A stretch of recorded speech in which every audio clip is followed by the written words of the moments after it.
আমি সজীব ওয়াজেদ জয় বলছি। আপনারা জানেন, আপনারা নিজের চোখে দেখতে পেরেছেন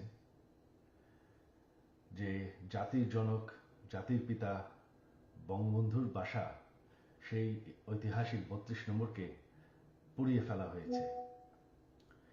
এই প্রটেস্টার তো বলবো না, এই মব জাতির পিতার বাসাকে পুড়িয়ে ফেলায়।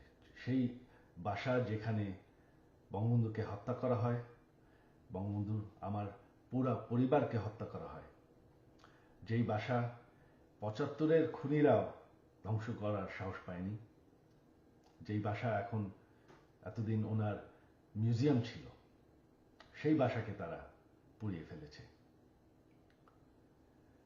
বঙ্গবন্ধু একটি দলীয় বিষয় না, বঙ্গবন্ধু হচ্ছেন জাতির পিতা। বঙ্গবন্ধু না থাকলে আজকে আমরা বাংলাদেশ হতাম না, আজকে আমরা পাকিস্তান হয়ে থাকতাম।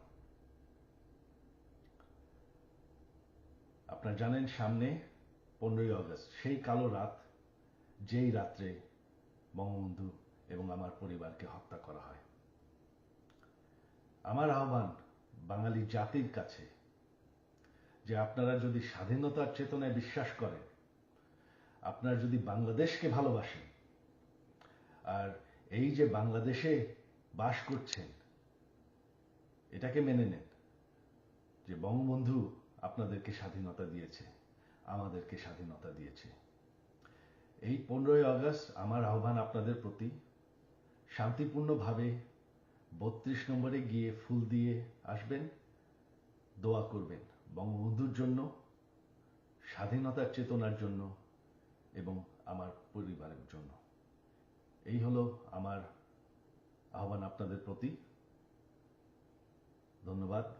জয় বাংলা, জয় বঙ্গবন্ধু।